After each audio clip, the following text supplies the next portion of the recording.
কথা রেখেছেন সাকিব, মুস্তাফিজ, মোসাদ্দেকরা।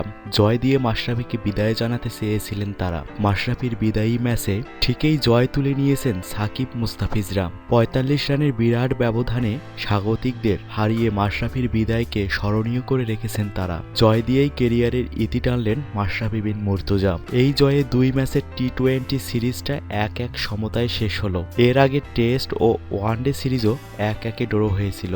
এই সিরিজের মাধ্যমেই শ্রীলঙ্কা সফর শেষ হলো টাইগারদের। কলম্বোর আর প্রেমাদাসা স্টেডিয়ামে অনুষ্ঠিত ম্যাচটিতে আজ বাংলাদেশের দেয়া ১৭৭ রানের জয়ের টার্গেটে ব্যাট করতে নেমে ১৮ ওভারে ১৩১ রান সংগ্রহ করে অল আউট হয়ে যায় স্বাগতিক শ্রীলঙ্কা। দলের পক্ষে সর্বোচ্চ ৫০ রান করেন চামারা কাপুগাদারা। এছাড়াও থিসারা পেরেরা ২৭ ও উপুল থারেঙ্গা ২৩ রান করেন। বাংলাদেশের পক্ষে মোস্তাফিজুর রহমান ৪টি, সাকিব আল হাসান ৩টি, মাহমুদুল্লাহ রিয়াদ ১টি, মাশরাফি বিন মুর্তজা ১টি এবং মোহাম্মদ সাইফুদ্দিন ১টি করে উইকেট নেন। শ্রীলঙ্কার ইনিংসের প্রথম উইকেটের পতন ঘটে সাকিব আল হাসানের হাতে। ইনিংসের প্রথম ওভারের দ্বিতীয় বলে ওপেনার কুশাল পেরেরাকে বোল্ড করেন তিনি। শুধু তাই নয়, ইনিংসের তৃতীয় ওভারে মাহমুদুল্লাহ রিয়াদের হাতে ক্যাচ বানিয়ে দিলশান মুনাবিরাকে ফিরিয়ে দেন সাকিব। এরপর শ্রীলঙ্কার দলীয় ৪০ রানে মেহেদী হাসান মিরাজের হাতে ক্যাচ বানিয়ে উপুল থারাঙ্গাকে সাজঘরে ফেরান মাহমুদুল্লাহ রিয়াদ। ইনিংসের ষষ্ঠ ওভারে মাশরাফি বিন মুর্তজা প্রথমবারের মতো বল তুলে দেন কাটার মাস্টার মোস্তাফিজুর রহমানের হাতে। বল করতে এসে প্রথম ওভারের প্রথম বলেই মোসাদ্দেকের হাতে ক্যাচ বানিয়ে আশলা গুণারত্নেকে ব্যক্তিগত ০ রানে ফিরিয়ে দেন মোস্তাফিজ। দ্বিতীয় বলে সৌম্য সরকারের হাতে ক্যাচ বানিয়ে শ্রীবর্ধনাকে ফেরান তিনি। তারপর চামারা কাপুগাদারা ও থিসারা পেরেরা মিলে ৫৮ রানের পার্টনারশিপ করেন। শ্রীলঙ্কার দলীয় ৯৮ রানে নিজের তৃতীয় শিকার করেন সাকিব আল হাসান।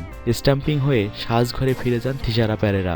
১৬তম ওভারে সেকুক ও প্রসন্নকে বোল্ড করেন মাশরাফি বিন মুর্তজা। ১৭তম ওভারে মোস্তাফিজুর রহমান নিজের তৃতীয় ওভারে বল করতে এসে চামারা কাপুগাদারা ও লাসিথ মালিঙ্গা সাজঘরে ফেরান।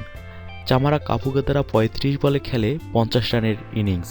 ১৮তম ওভারে মোহাম্মদ সাইফুদ্দিনের বলে মাহমুদুল্লাহ রিয়াদের হাতে ক্যাচ হন ভিকুয়াম সঞ্জয়া। এর আগে বাংলাদেশ ব্যাট করতে নেমে নির্ধারিত ২০ ওভারে ৯ উইকেট হারিয়ে ১৭৬ রান করে। এদিন বাংলাদেশের পক্ষে ইমরুল কায়েস ৩৬, সৌম্য সরকার ৩৪ এবং সাকিব আল হাসান ৩৮ রান করেন। শ্রীলঙ্কার পক্ষে লাসিথ মালিঙ্গা ৩টি, নুয়ান কুলাসেকারা ১টি, আশেলা গুণারত্নে ১টি, ভিকুয়াম সঞ্জয়া ১টি, থিসারা পেরেরা ১টি করে উইকেট নেন।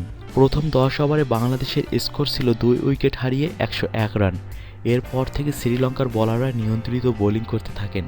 ইনিংসের ১৯তম ওভারে হ্যাটট্রিক করেন শ্রীলঙ্কান পেসার লাসিথ মালিঙ্গা। নির্ধারিত ২০ ওভার শেষে বাংলাদেশের সংগ্রহ ধারায় ৯ উইকেট হারিয়ে ১৭৬ রান। আজ টসে জিতে ব্যাট করার সিদ্ধান্ত নেয় টাইগার দলপতি মাশরাফি বিন মুর্তজা। টি-২০ ফরম্যাটে টাইগারদের দলপতি মাশরাফি বিন মুর্তজার এটি ছিল শেষ ম্যাচ। আর টি-২০ ক্রিকেটে বাংলাদেশ জাতীয় ক্রিকেট দলকে প্রতিনিধিত্ব করবেন না। এই ম্যাচ খেলেই তিনি টি-২০ ক্রিকেটকে বিদায় জানালেন।